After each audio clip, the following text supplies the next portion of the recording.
Hello, good evening. നമ്മൾ family law 2ൻ്റെ syllabus ആണ് discuss ചെയ്തുകൊണ്ടിരുന്നത്. സോ ഞാൻ അതിൻ്റെ ഒരുപാട് ഇൻട്രൊഡക്ഷൻ ഒന്നും പറയുന്നില്ല, ഒട്ടും സമയം കളയാതെ തന്നെ ബാക്കി സിലബസ് യൂണിറ്റ് 3ലേക്കുള്ള ഡിസ്കഷനിലേക്ക് പോവുകയാണ്.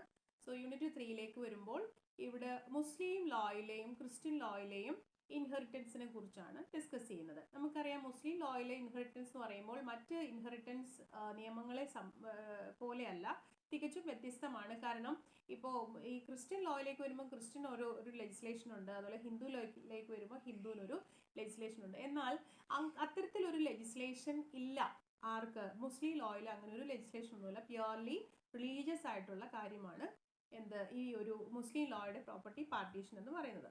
സോ അപ്പോൾ യൂണിറ്റ് 3ലേക്ക് വരുമ്പോൾ നമുക്കറിയാം, ആദ്യം ജനറൽ പ്രിൻസിപ്പിൾസ് ആണ്, ഒരു സക്സഷൻ്റെ ജനറൽ പ്രിൻസിപ്പിൾസിനെ കുറിച്ചാണ് പറയുന്നത്. അതുപോലെ തന്നെ ഡോക്ട്രിൻ ഓഫ് റെപ്രസെൻറ്റേഷനെ കുറിച്ച് ഇവിടെ പറയുന്നുണ്ട്. ഡോക്ട്രിൻ ഓഫ് റെപ്രസെൻറ്റേഷൻ എന്ന് പറയുമ്പോൾ അച്ഛൻ മരിച്ചാൽ അല്ലെങ്കിൽ അമ്മ മരിച്ചാൽ അവരുടെ പ്രോപ്പർട്ടി മക്കളുണ്ടെങ്കിൽ അവർക്കൊരു റെപ്രസെൻറ്റേറ്റീവ് കപ്പാസിറ്റിയിൽ നിങ്ങൾക്ക് എന്ത് ചെയ്യാം, അത് കിട്ടാം. ഇനി ഇത് മുസ്ലിം ലോയിലേക്ക് വരുമ്പോൾ എത്രമാത്രം ആ റെപ്രസെൻറ്റേറ്റീവ് കപ്പാസിറ്റി ഉണ്ട് എന്നുള്ളത് നമുക്ക് മുസ്ലിം ലോ വിശദമായി ഡിസ്കസ് ചെയ്യുന്ന സമയത്ത് മനസ്സിലാക്കാം. കാരണം മുസ്ലിം ലോയിലെ മറ്റ് നിയമങ്ങളെ പോലെയല്ല, റെപ്രസെൻറ്റേറ്റീവ് കപ്പാസിറ്റി കുറവാണ്. കാരണം ഓരോരുത്തർക്കും ഓരോ ഷെയറാണ്. അതിപ്പോൾ നിങ്ങൾ അച്ഛൻ മരിച്ചാലും അമ്മ മരിച്ചാലും നിങ്ങൾക്ക് കിട്ടാനുള്ള ഷെയർ നിങ്ങൾക്ക് കിട്ടും. ചെറിയ ചെറിയ വ്യത്യാസങ്ങൾ മാത്രമേ ഉള്ളൂ. പക്ഷേ ഹിന്ദു ലോയിലേക്കോ അല്ലെങ്കിൽ ക്രിസ്ത്യൻ ലോയിലേക്കോ ഒക്കെ വരുമ്പോൾ അങ്ങനെ ഓരോരുത്തർക്കും ഡെഫിനിറ്റ് ഷെയർ ആയിട്ട് അവിടെ നിങ്ങൾ ജനിക്കുന്നതിന് മുൻപേ ഒന്നും ഷെയർ അവിടെ വെച്ചിട്ടില്ല. അത് നിങ്ങൾ ജനിച്ചു കഴിഞ്ഞിട്ട് പാർട്ടീഷൻ നടക്കുന്ന സമയത്തായിരിക്കും നിങ്ങൾക്ക് എത്ര ഷെയർ കിട്ടില്ല എന്നുള്ളത് മനസ്സിലാവുന്നത്. അത് ചിലപ്പോൾ ബൈ വേ ഓഫ് വില്ലാകാം, അല്ലെങ്കിൽ ബൈ വേ ഓഫ് പാർട്ടീഷൻ ആകാം. എങ്ങനെയാണെങ്കിലും മുസ്ലിം ലോയും ഹിന്ദു ലോയും ക്രിസ്ത്യൻ ലോയും ഒക്കെ തമ്മിൽ ഒരുപാട് വ്യത്യാസങ്ങളുണ്ട് പ്രോപ്പർട്ടി പാർട്ടീഷനിൽ. അപ്പോൾ ഇവിടെ ഡോക്ട്രിൻ ഓഫ് റെപ്രസെൻറ്റേഷൻ എന്ന് പറയുമ്പോൾ നിങ്ങൾക്കൊരു റെപ്രസെൻറ്റേറ്റീവ് കപ്പാസിറ്റിയിൽ നിങ്ങൾക്ക് പ്രോപ്പർട്ടി എന്ത് ചെയ്യാം, പാർട്ടീഷനിൽ നിങ്ങൾക്ക് കിട്ടുമോ ഇല്ലയോ എന്നുള്ളതാണ് അതിൽ പറയുന്നത്. പിന്നെ ഇവിടെ നമ്മൾ സുന്നി ലോയും ഹനഫി ലോയിൽ ഒക്കെ വരുമ്പോഴത്തേക്ക്, അതായത് മുസ്ലിം ലോയിലെ നമുക്കറിയാം മുസ്ലിം ലോയിൽ 2 വിഭാഗങ്ങളാണുള്ളത്. ആ 2 വിഭാഗങ്ങളിൽ ഷിയ ഉണ്ട്, ഷിയ മുസ്ലിമും അതുപോലെ തന്നെ സുന്നി മുസ്ലിമും. അപ്പോൾ സുന്നി അല്ലെങ്കിൽ നമ്മൾ ഹനഫി എന്ന് പറയും. ഷിയയിലേക്ക് വരുമ്പോൾ ഇവർ തമ്മിൽ ചെറിയ വ്യത്യാസങ്ങളൊക്കെ പാർട്ടീഷനിൽ ഉണ്ട്. അതിപ്പോൾ നമ്മൾ മാരേജിൻ്റെ കാര്യത്തിലായാലും ചെറിയ വ്യത്യാസങ്ങളൊക്കെ ഉണ്ട്. അതുപോലെ തന്നെ ഇവിടെ പ്രോപ്പർട്ടി പാർട്ടീഷൻ്റെ കാര്യത്തിലും ചെറിയ വ്യത്യാസങ്ങളൊക്കെ തന്നെ ഈ ഒരു 2 വിഭാഗങ്ങളുടെയിലും ഉണ്ട്. ഇനി ഇവിടെ മനസ്സിലാക്കേണ്ട, ഇപ്പോൾ മുസ്ലിം ലോയുടെ ഒരു പാർട്ടീഷനിൽ മനസ്സിലാക്കേണ്ട 2-3 ഡോക്ട്രിൻസ് ഉണ്ട്. അതായത് ഡോക്ട്രിൻ പറയുന്നതിന് മുമ്പായിട്ട് ഇവിടെ നമുക്കറിയാം ഓരോരുത്തർക്കും, അപ്പോൾ അതായത് മുസ്ലിം ലോയിലേക്ക് വരുമ്പോൾ ഓരോരുത്തർക്കും ഡെഫിനിറ്റ് ഷെയർ ആണ്. ഇപ്പോൾ ഫോർ എക്സാമ്പിൾ പറയാനാണെങ്കിൽ ഇപ്പോൾ സണ്ണിന് ഹാഫ് ഷെയർ, ഡോട്ടറിന് half share. But in the presence of a son the daughter will become residuary. ഇനി 2 or more ഡോട്ടേഴ്സ് ആണെന്നുണ്ടെങ്കിൽ അവർക്ക് 2/3 ആണ് ഷെയർ. ഇനി മദറിനാണെങ്കിൽ 1/6 ഷെയർ, ഫാദറിന് 1/6, വൈഫിന് 1/8. ഇങ്ങനെ ഒരു കണക്കൊക്കെ ഉണ്ട്. ഇപ്പം ഞാൻ ഇങ്ങനെ പറയുമ്പോൾ നിങ്ങൾക്ക് കേൾക്കുന്നവർക്ക്, അതായത് ഇതിനെക്കുറിച്ച് വലിയ ഐഡിയ ഒന്നും ഇല്ലാത്തവർക്ക് ഒരു കൺഫ്യൂഷൻ വരും. പക്ഷേ ഇതിനൊരു ടേബിൾ ഉണ്ട്, ഒരു ചാർട്ട് ഉണ്ട്. ആ ചാർട്ടിൽ വളരെ കൃത്യമായിട്ട്, ആ ടേബിളിൽ വളരെ കൃത്യമായിട്ട് ഓരോരുത്തർക്കും എത്ര ഷെയർ ഉണ്ട് എന്നുള്ളത് പറയുന്നുണ്ട്. അതിനനുസരിച്ച് മാത്രമായിരിക്കും പ്രോപ്പർട്ടി പാർട്ടീഷൻ നടക്കുക. പിന്നെ അതല്ലാതെ പ്രോപ്പർട്ടി പാർട്ടീഷനൊക്കെ അത് അവരുടെ ഇഷ്ടത്തിനൊക്കെ നടത്തുന്നവരുണ്ട്. എങ്കിലും റിലീജിയസ് ലോ പറയുമ്പോൾ പ്യുവർലി റിലീജിയസ് ആയിട്ട് തന്നെ നമ്മൾ ഇതിൻ്റെ ഈ പാർട്ടീഷനെ കാണുമ്പോൾ ഇവിടെ ഈ ഡെഫിനിറ്റ് ഷെയർ അനുസരിച്ചായിരിക്കും എന്ത് ചെയ്യുന്നത്, പാർട്ടീഷൻ നടക്കുന്നത്. ഇനി എന്ത് ഫോളോ ചെയ്തില്ല എങ്കിൽ പോലും ഞാൻ പറയുന്ന ഒരു പോയിന്റ്, അതായത് in the presence of a son the daughter will become residuary എന്ന് പറയുന്ന ആ പോയിന്റ് എന്തായാലും ഫോളോ ചെയ്തിരിക്കും. അതങ്ങനെയാണ്. ഓക്കെ, ഇനി ഇവിടെ വരുന്നത് പ്രധാനപ്പെട്ട 2 ഡോക്ട്രിനുകളാണ്. ദാറ്റ് ഈസ് ഡോക്ട്രിൻ ഓഫ് ഓൾ ആൻഡ് ഡോക്ട്രിൻ ഓഫ് റാഡ്. ഡോക്ട്രിൻ ഓഫ് ഓൾ എന്ന് പറയുമ്പോൾ നമുക്കറിയാം അതിൽ ഡോക്ട്രിൻ ഓഫ് ഇൻക്രീസ്. അതുപോലെ ഡോക്ട്രിൻ ഓഫ് റാഡ് എന്ന് പറഞ്ഞു കഴിഞ്ഞാൽ അത് ഡിക്രീസ്. പ്രോപ്പർട്ടി കൂടുന്നു, ചിലതിൽ പ്രോപ്പർട്ടി കൂടുന്നു, ചിലതിൽ പ്രോപ്പർട്ടി കുറയുന്നു. അപ്പോൾ ഇങ്ങനെ പ്രോപ്പർട്ടി കൂടുന്നു കുറയുന്നു എന്ന് പറഞ്ഞു കഴിഞ്ഞാൽ ചിലപ്പോൾ നിങ്ങൾക്ക് മനസ്സിലാക്കാൻ. ഓക്കെ, അപ്പോൾ ഇവിടെ ഡോക്ട്രിൻ ഓഫ് ഓൾ അല്ലെങ്കിൽ ഇൻക്രീസ് എന്ന് പറഞ്ഞു കഴിഞ്ഞാൽ അവിടെ പ്രോപ്പർട്ടി വർദ്ധിക്കുന്നൊന്നുമില്ല. പക്ഷേ ആളുകളുടെ എണ്ണം കൂടുന്നതനുസരിച്ച് നിങ്ങളുടെ ഷെയർ എന്ത് ചെയ്യും, നിങ്ങളുടെ ഷെയർ കുറയുകയും കിട്ടാനുള്ളവർക്ക് നിങ്ങളുടെ ഷെയറിൽ നിന്നും ഒരു ഷെയർ വർദ്ധിപ്പിച്ചു കൊടുക്കുകയും ചെയ്യും. അങ്ങനെ നമ്മളെല്ലാവരിൽ നിന്നും ഇപ്പോൾ ഫോർ എക്സാമ്പിൾ 10 പേരുണ്ട്, 10 കേക്കിൻ്റെ പീസേ ഉള്ളൂ. 11ാമതൊരാൾ വന്നാൽ എന്ത് ചെയ്യണം? നമ്മളെല്ലാം എന്ത് ചെയ്യും? കുറേശ്ശെ എല്ലാവരുടെയും കയ്യിൽ നിന്ന് വാങ്ങിച്ച് ഒരു ഷെയർ ഉണ്ടാക്കി 11ാമത് വന്ന ആൾക്ക് കൊടുക്കും. അപ്പോൾ ഇതുപോലെ ഒരു ഷെയർ ഉള്ള പ്രോപ്പർട്ടിയിൽ നിന്നും വർദ്ധിപ്പിച്ചെടുക്കുന്നതിനെയാണ് ഈ ഇൻക്രീസ് എന്ന് പറയുന്നത്. അല്ലാതെ നമ്മൾ നിലവിലിരിക്കുന്ന 10 സെന്റ് ഭൂമിയെ 20 സെന്റ് ആക്കി മാറ്റുമല്ല. 10 സെന്റ് സ്ഥലത്തിൽ നിന്നുകൊണ്ട് തന്നെ എന്താണ് അവകാശികൾ കൂടുതലുണ്ടെങ്കിൽ അതിനെ എല്ലാവർക്കും എന്ത് ചെയ്യാം? കുറേശ്ശെയായിട്ട് വീതിച്ച് കൊടുക്കുക. അപ്പോൾ അതാണ് ഇൻക്രീസ് എന്ന് പറയുക. അപ്പം നിലവിലുള്ള ഷെയർ നിങ്ങൾക്ക് കിട്ടേണ്ടത് ചിലപ്പോൾ കുറഞ്ഞു പോകും. ഇപ്പോൾ ഒരാൾക്ക് 2 സെന്റ് സ്ഥലം കിട്ടണമെങ്കിൽ ആ സ്ഥാനത്ത് ചിലപ്പോൾ നിങ്ങളുടെ പ്രോപ്പർട്ടിയിൽ നിന്ന് ചിലപ്പോൾ ഒരു 1/4 സെന്റ് അല്ലെങ്കിൽ 1/2 സെന്റ് ഒക്കെ നിങ്ങൾക്ക് നഷ്ടപ്പെടും. അങ്ങനെ ആകുന്നത് പുതിയൊരു ഷെയറാക്കി മാറ്റി പുതിയ ആ വന്ന ഷെയർ ഹോൾഡർക്ക് കൊടുക്കുന്നു. ഇതിനെയാണ് നമ്മൾ ഇൻക്രീസ് എന്ന് പറയുന്നത്. വളരെ സിമ്പിളായിട്ട് പറയുകയാണെങ്കിൽ ഇതാണ് ഇൻക്രീസ്.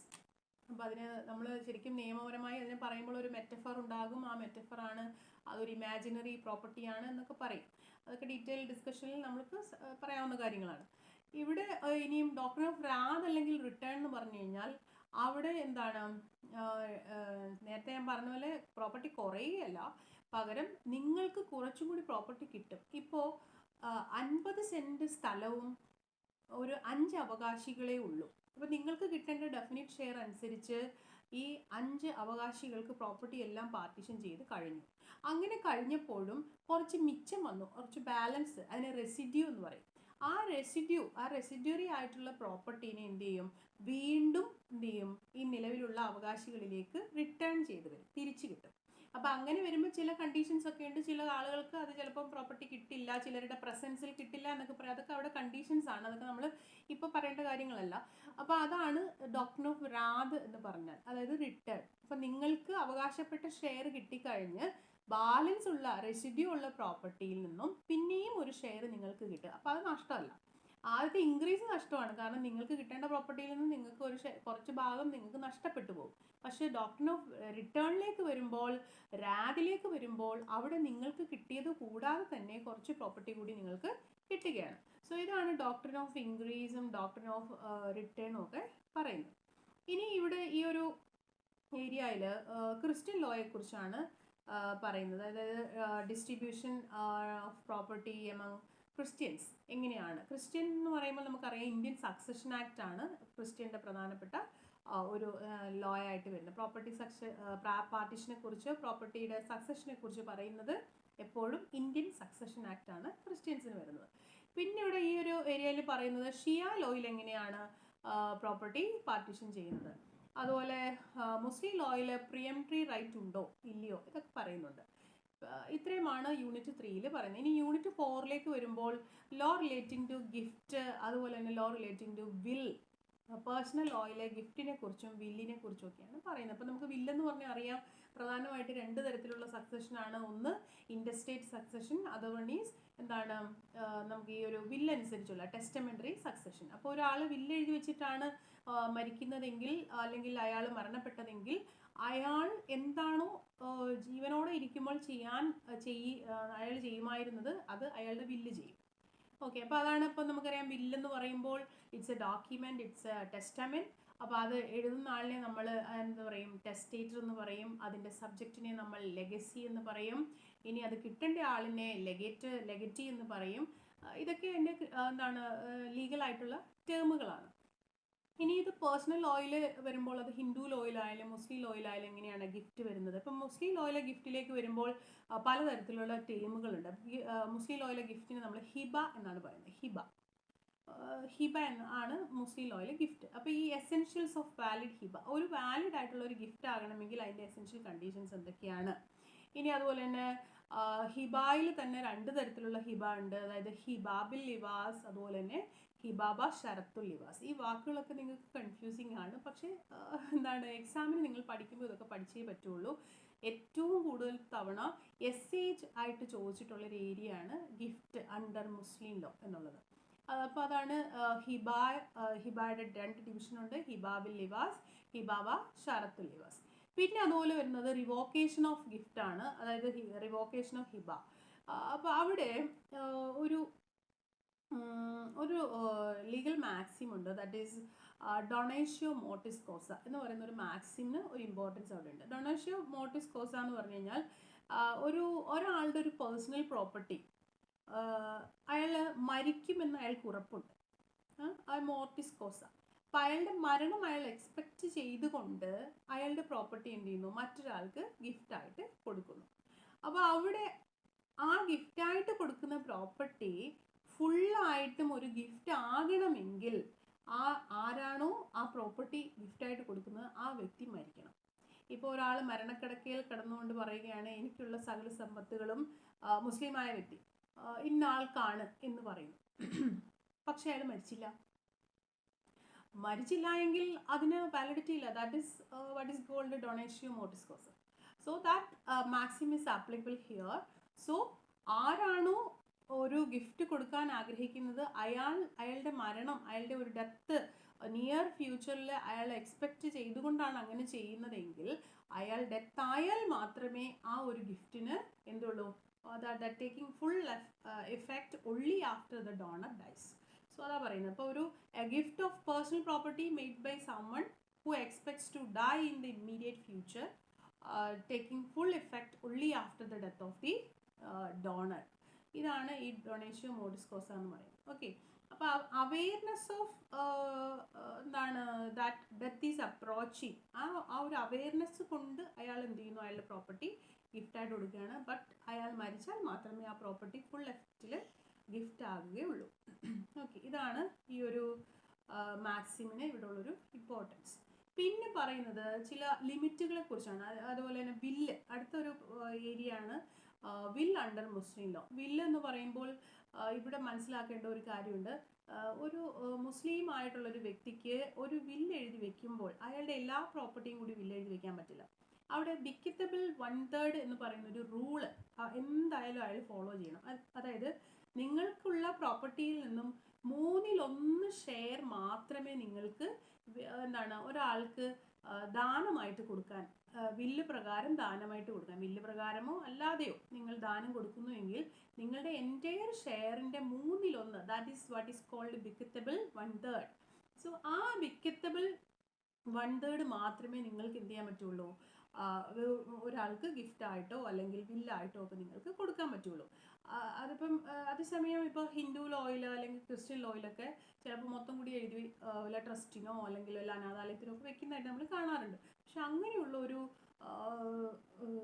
ഒരു രീതി മുസ്ലിം ലോയിൽ നമുക്ക് എന്ത് ചെയ്യാൻ പറ്റില്ല, ഫോളോ ചെയ്യാൻ പറ്റില്ല. കാരണം മുസ്ലിം ലോ കൃത്യമായി പറയുന്നുണ്ട് നിങ്ങൾക്ക് ദാനം ചെയ്യാം, പക്ഷെ നിങ്ങൾ ദാനം ചെയ്യുമ്പോൾ അവിടെ ബിക്കറ്റബിൾ 1/3 റൂൾ ഫോളോ ചെയ്തുകൊണ്ട് വേണം നിങ്ങൾ എന്ത് ചെയ്യാൻ, ദാനം ചെയ്യാൻ. ബാക്കി ആ ഒരു പ്രോപ്പർട്ടിക്ക് അവകാശപ്പെട്ടവർക്ക് അത് അവകാശം കിട്ടിയേ പറ്റുള്ളൂ. അതാണ് മുസ്ലിം ലോയുടെ ഒരു പ്രത്യേകത. കുറച്ച് സ്ട്രിക്റ്റ് ആണ്, കോൺസെപ്റ്റുകൾ വളരെ ടഫുമാണ്, കുറച്ച് സ്ട്രിക്റ്റുമാണ്. കോൺസെപ്റ്റുകൾ മനസ്സിലാക്കാൻ നമുക്ക് ടഫാണ്, ബട്ട് മനസ്സിലാക്കി കഴിഞ്ഞാൽ വളരെ ഈസി ആയിട്ടുള്ളൊരു കാര്യമാണ്.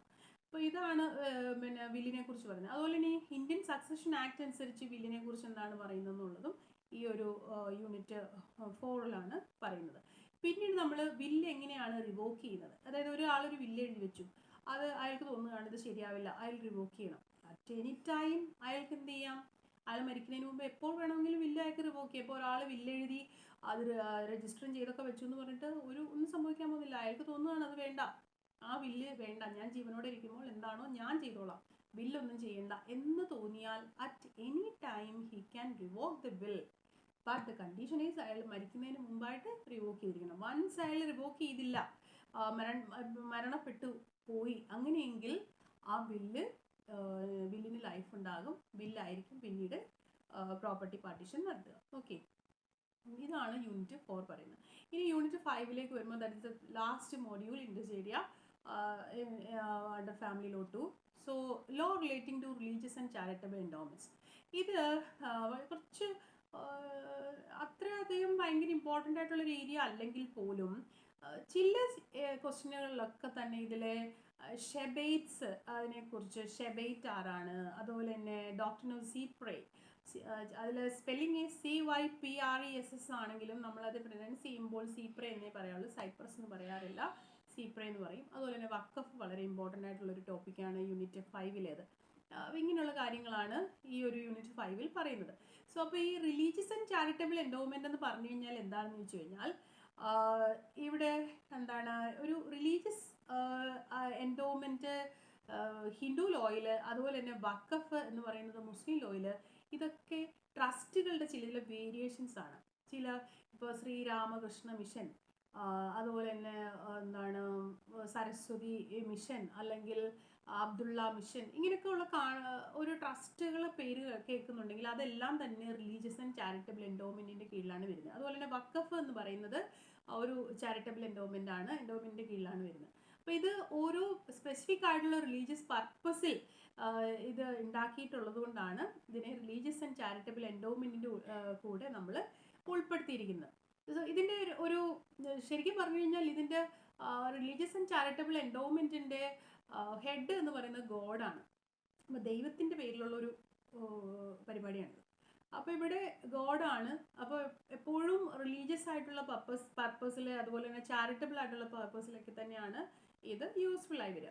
അപ്പോൾ ഇതിൽ വരുന്ന ചില കാര്യങ്ങൾ എന്ന് പറയുന്നത് എന്താണ്, ടൈപ്സ് ഓഫ് എൻഡോവ്മെൻറ്റ്സ്, അതുപോലെ തന്നെ മഠം എന്താണ്, മഠത്തിൻ്റെ അധികാരികൾ ആരാണ്, ഷെബേറ്റ്സ്, അതുപോലെ തന്നെ ഒരു ഡോക്ട്രിൻ പറയുന്നുണ്ട്, ദാറ്റ് ഈസ് ഡോക്ട്രിൻ ഓഫ് സീപ്ര.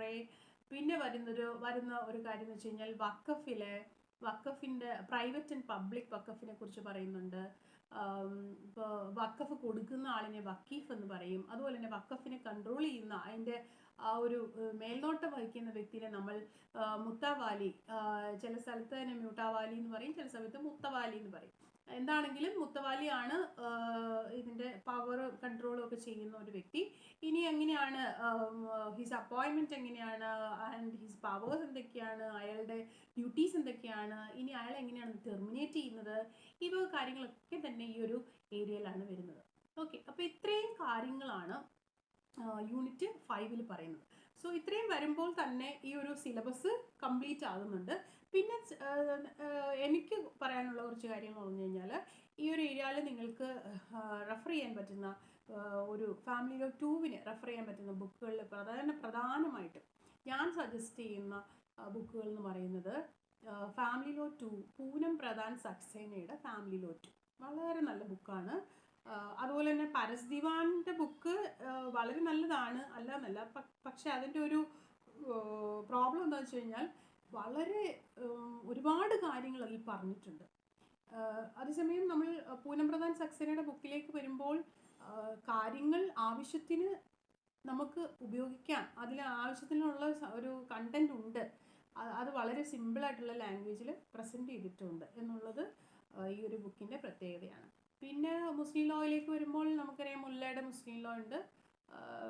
മൊത്തത്തിൽ പറയുമ്പോൾ പരസ് ദിവാൻ്റെ ഫാമിലി ലോ ഒക്കെ ഉണ്ട്. എന്നാലും ഞാൻ എപ്പോഴും സ്റ്റുഡൻസിന് ഫാമിലി ലോ 2 എന്ന് പറയുമ്പോൾ സജസ്റ്റ് ചെയ്യുന്നത് ഈ ഒരു പൂനം പ്രധാൻ സക്സേനയുടെ ബുക്ക് തന്നെയാണ്. സോ അപ്പോൾ ഇത്രയുമാണ് ഒരു ഫാമിലി ലോ 2ൻ്റെ സിലബസ്. അപ്പം നമ്മൾ ഈ സിലബസ് എന്തിനാണ് മനസ്സിലാക്കുന്നതെന്ന് ചോദിച്ചാൽ, ഈ ഒരു സിലബസ് അനുസരിച്ചാണ് നിങ്ങൾ എക്സാമിന് പ്രിപ്പയർഡ് ആകേണ്ടത്. അല്ല എങ്കിൽ നിങ്ങൾക്ക് ഔട്ട് ഓഫ് സിലബസ് ക്വസ്റ്റ്യൻസ് വരും. അപ്പോൾ ഇത് ഔട്ട് ഓഫ് സിലബസ് ആണോ സിലബസിലുള്ളതാണോ എന്നൊന്നും മനസ്സിലാക്കാനായിട്ട് നിങ്ങൾക്ക് കഴിയില്ല. ഫസ്റ്റ് ഓഫ് ഓൾ നിങ്ങൾ എന്ത് ചെയ്യണം, you have to identify the topics where നിങ്ങളുടെ സിലബസിലുള്ളതാണോ. അത് മനസ്സിലാകണമെങ്കിൽ ആദ്യം നിങ്ങൾ സിലബസിനെ മനസ്സിലാക്കണം. സോ അപ്പോൾ എപ്പോഴും നമ്മൾ ഈ സബ്ജക്റ്റ് ആയിക്കോട്ടെ, വേറെ ഏതൊരു സബ്ജക്റ്റ് ആയിക്കോട്ടെ, ഇനി അത് ലോ അല്ല മറ്റേത് വിഷയങ്ങളും ആയിക്കോട്ടെ, എപ്പോഴും ആദ്യം നിങ്ങൾ മനസ്സിലാക്കേണ്ടത് സിലബസാണ്. ചില കുട്ടികൾ ചെയ്യുന്നത് കണ്ടിട്ടുണ്ട്, ഒരു ബുക്ക് എടുത്ത് വെച്ചിട്ട് അങ്ങ് പഠിക്കും. അതിലുള്ളത് മാത്രം അല്ല നമ്മൾ മനസ്സിലാക്കേണ്ടത്. ചിലപ്പോൾ അതിലുള്ള പല കാര്യങ്ങളും നിങ്ങൾക്ക് വേണ്ടാത്തതായിരിക്കും. ബുക്ക് പഠിക്കുന്നതിന് മോശമൊന്നുമല്ല, പക്ഷേ എപ്പോഴും സിലബസ് ഓറിയൻറ്റഡ് ആയിട്ട് വേണം നിങ്ങൾ ഒരു സബ്ജക്റ്റിനെ അപ്രോച്ച് ചെയ്യാൻ. അതൊരു സ്റ്റുഡൻ്റ് ആയിരിക്കുമ്പോൾ. ഇനി അത് സ്റ്റുഡൻ്റ് അല്ല, നിങ്ങളൊരു ലോയർ ആകുമ്പോൾ നമ്മൾ സിലബസ് ഓറിയൻറ്റഡ് ആകരുത്. എപ്പോഴും നമ്മൾ അപ്ഡേറ്റ് ചെയ്തുകൊണ്ടേയിരിക്കണം, ജേണലുകളും വായിക്കണം. ഇതൊക്കെയാണ് ഒരു ലോയർ ആകുമ്പോൾ. ഓക്കെ, അപ്പോൾ എപ്പോഴും നമ്മൾ എന്താണ് നിങ്ങളുടെ പർപ്പസ് എന്താണ് അത് മനസ്സിലാക്കി വേണം ഓരോ സബ്ജക്റ്റിനെയും അപ്രോച്ച് ചെയ്യാൻ. So thank you all.